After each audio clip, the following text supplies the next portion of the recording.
Թուրքիային եւ Ադրբեջանին խփելը, առայժմ խփել բառը օգտագործենք, հա, հետո կհասկանանք դա ինչ էր։ Փոխում է պատկերը հակամարտության։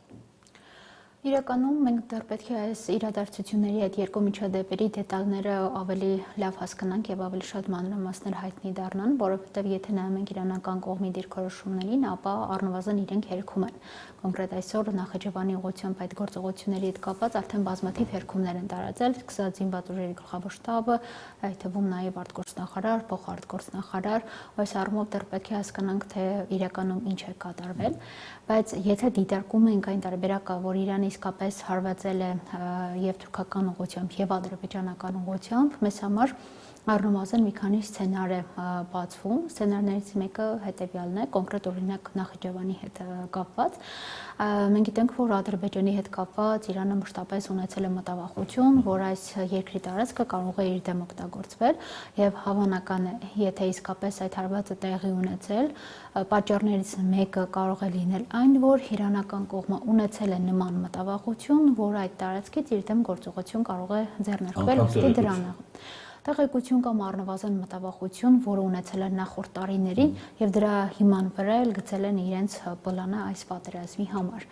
Մյուս այսպես հնարավոր տարբերակներից մեկը դա ճնշման գործոնն է։ Մենք տեսնում ենք, թե ինչքան շատ է Իրանը թիրախավորում տարածաշրջանի արաբական երկրներին ու ոչ միայն ռազմական ենթակառուցվածքները, ընդհանուր նաև մինչև Կիպրոս, տվյալ դեպքում ռազմական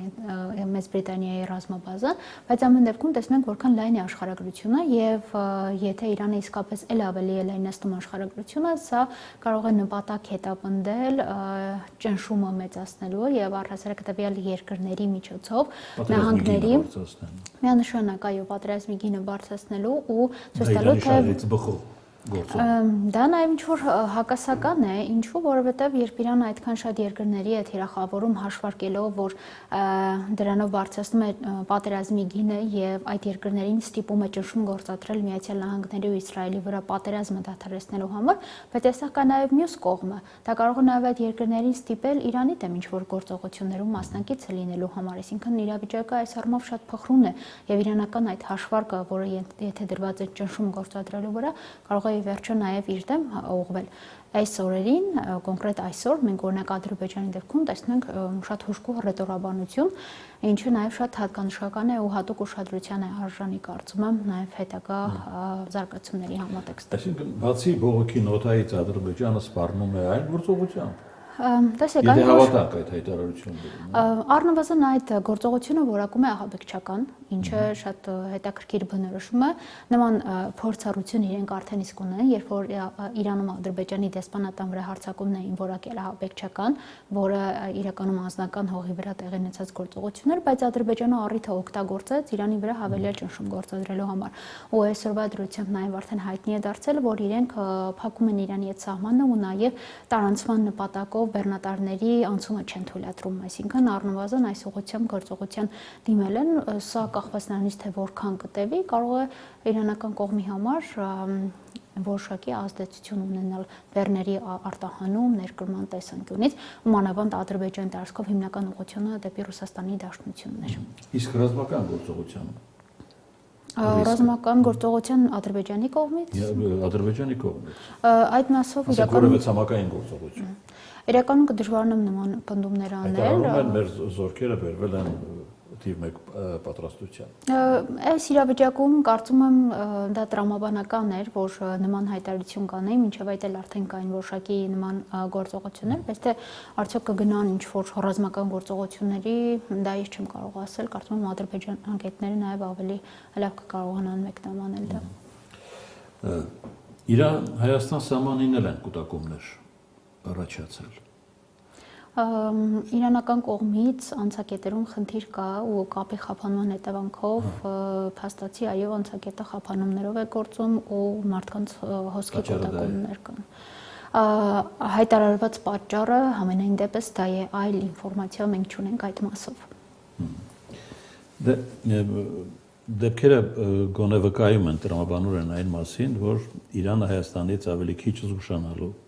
բան ունի, քան Ադրբեջանից։ Միանշանակ, եթե համեմատում ենք զուտ նախորդ տարիների տարբեր զարգացումները, ապա այդ բոլոր զարգացումներում, մասնավորապես նկատի ունեմ Իրան-Իսրայել հակամարտության կոնտեքստում, Ադրբեջանի անունը պարբերաբար հոլովվել է։ Թե օրինակ Իրանի տարածքում ԱԹՍ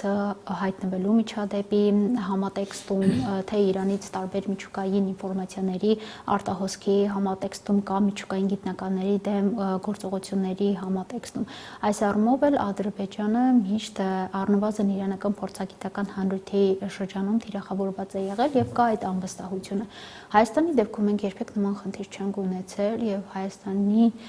տարածքից երբևէ ինչ որ հակաիրանական գործողություններ չեն եղել։ Ադրբեջանը կարող է օգտագործել էթնիկ գործոնը Իրանում։ Կախված է նրանից, կարծում եմ, թե տվյալ պահին Ադրբեջանը ինչ առաջնահերթություն կդնի իր առջև, որովհետև եթե մենք մինչև այսօրվա ադրբեջանական կողմի հռետորաբանությունն էինք նայում եւ ադրբեջանական մամուլի մոտեցումները, իրենք դեռևս առանձնապես չէին շահարկում Իրանի թյուրքախոսների հարցը ու շատ ավելի բալանսավորված էին փորձում դիրքավորվել, հանդես գալով այսպես խաղաղության օգտին, բայց եղել են իհարկե մի շարք դեպքեր, երբ Ադրբեջանը թիրախավորել է այդ օգտագործել է այդ գործոնը նույն ամենաթարմ դեպքերից 2022 թվականը, երբ Իրան-Ադրբեջան հարաբերությունները խիստ լարված էին։ Ու հիմա այս հնչադեպից հետո արդեն չեն կարող բացառել, որ այս քարոզչական պլանում առնվազն իրանական թյուրքախոսների գործոնը կարող են սկսել շահարկել ու արդեն այսօրվա դրությամբ 1-2 դեպք կա, դեռ պետք է սպասենք հասկանանք արդյոք դա շարունակականության միտում ունի թե ոչ, բայց այս համատեքստում չենք կարող բացառել, թե կարող են այդ գործոնը սկսել շահարկել եւ օգտագործել։ Այսինքն չեն կարող բացառել, որ Ադրբեջանին անգամ կարող են ստիպել միանալ հակամարտությանը։ Ստիպել չգիտեմ, կարծում եմ Ադրբեջանը իր շահերից ելնելով կորոշի արդյոք ինչ գործողությունների է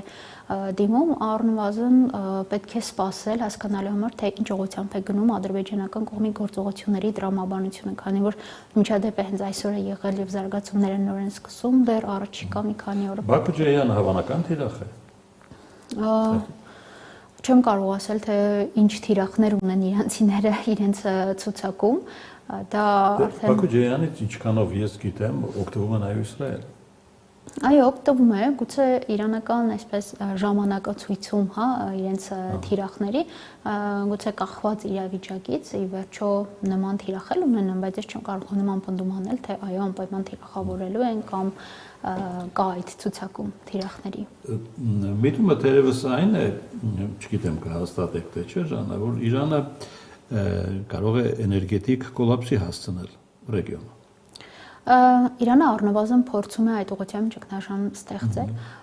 ու դրա մասին են վկայում արաբական երկրներում էներգետիկ ենթակառուցվածքների թիրախավորումը եւ Հորմուզի նեղուցի սահմանափակումը, այսինքն սա արդեն իսկ ճգնաժամ է հարուցում ու նաեւ հենց սա էլ է այն պատերազմի գինը բարձրացնելու համատեքստում, որ ցույց տալ, որ իր դեմ պատերազմը խնդիրներ է հարուցում ամենատարբեր ոլորտներում եւ ազդում է բոլորի վրա, ոչ միայն տարածաշրջանային երկրների, այլ նաեւ այդ երկրների հետ հարաբերվող մյուս երկրների վրա, որոնք թեև տարածաշրջանից չեն, ու առհասարակ համաշխարհային մի շարք այլ դերակատարների վրա։